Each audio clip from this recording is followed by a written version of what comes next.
Hey, all you approval junkies out there, and welcome to the Daily Dose. My name is Maddie, and I serve as the caring minister at Calvary. We're so glad you could join us today. Well, when I was younger, growing up, I was a piano player. Any piano players out there?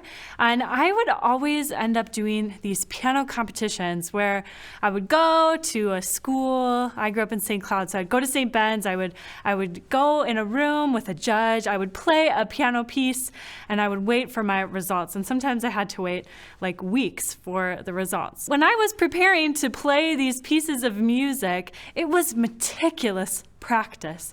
I mean, I would practice how much I would crescendo from one measure to another. I would be so precise. I would practice with a metronome. I would play it in front of so many folks to get it just right, so that by the time I went in front of that judge, that piece of music was just how I wanted it to be.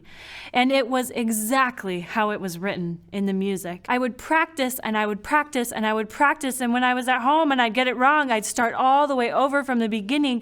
It was such a process. And then I would go in front of the judge, and the judge would write down every error, everything that they thought I should have done differently. And they would also write down the things that they thought were great and musical and uplifting. And I would get my results, and I would scan over it, and I would get so anxious sometimes that I would be full of tears as I pored over the results. Being judged is kind of a stressful thing, right? There's so many other times we're judged in life too, not just in piano competitions, but have you ever tried out for that team, the basketball team, the dance team? Or have you ever auditioned for a show, right? There's so many times in our lives where we have people that are judging us, and we want to get things just right. It's all about our performance and getting it just right. Well, the thing about this is that this kind of mentality about our lives being a performance and getting it just right, it doesn't just happen in those times where maybe it's appropriate, like a basketball tryout or a piano competition. Sometimes we think it happens in our day-to-day lives as well. Like, I have to act just so that this person will like me. Or this project has to look just like this, or my boss isn't going to be happy. It plays in and weaves in and out of our whole lives. And I think sometimes we think that it plays into our faith lives as well. I think we think sometimes that we have to get our faith just right in order to be in.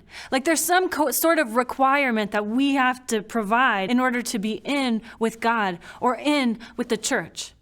We think that. And you know what? Early church folks thought that too. So I'm going to talk about a book called Galatians. It's in the New Testament.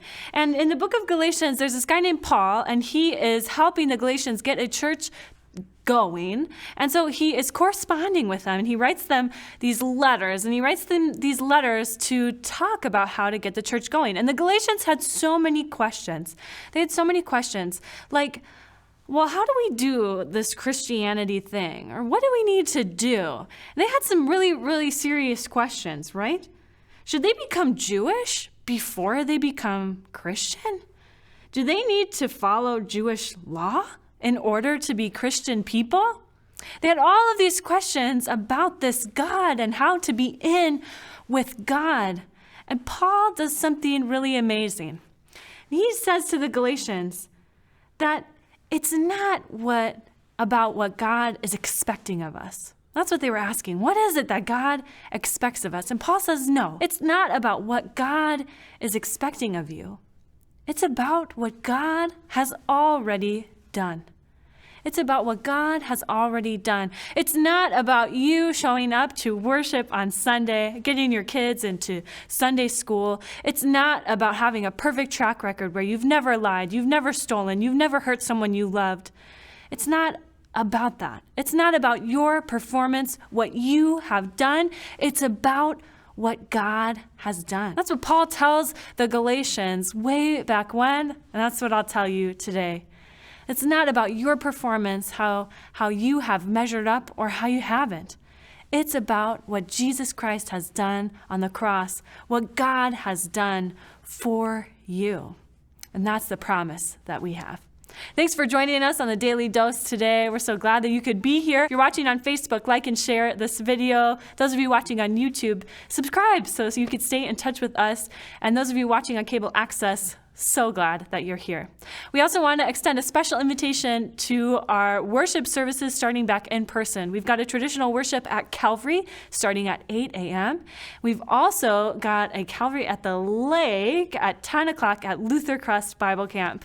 We'd love to see your smiling face in real life, so we hope to see you there. Have a good night.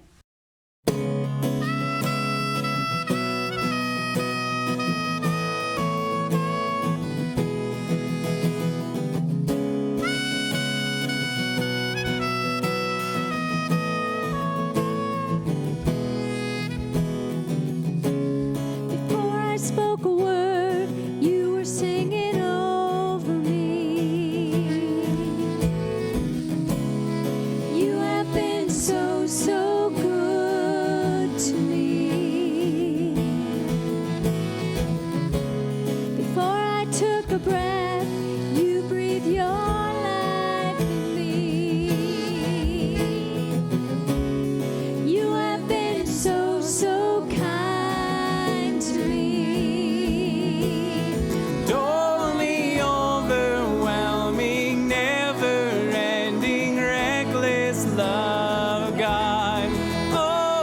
Chases me down, finds till I'm found, leaves the 99.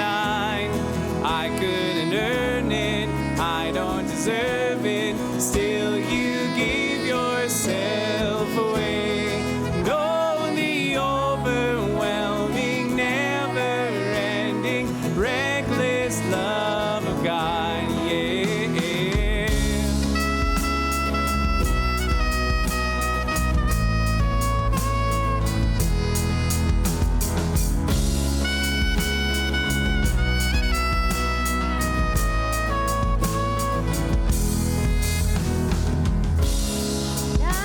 Your foe, still your love fought for me.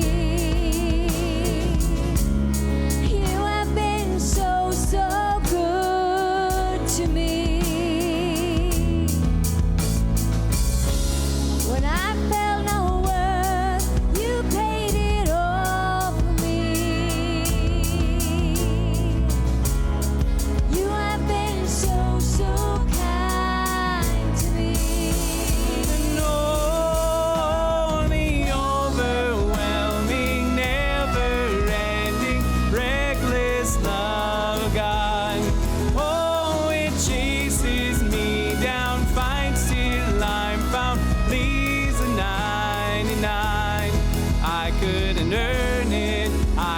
Deserve it, still you give yourself away.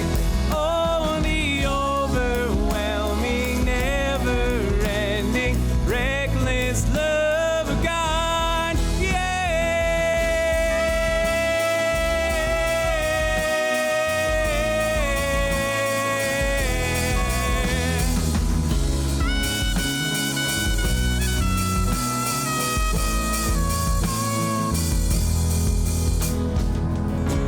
no shadow you won't light up, mountain you won't climb up, coming after me. No wall you won't kick down, lie you won't tear down, coming after me. No shadow you won't light up, mountain you won't climb up, coming after me. No wall you won't kick down, lie you won't tear down, coming after me. No shadow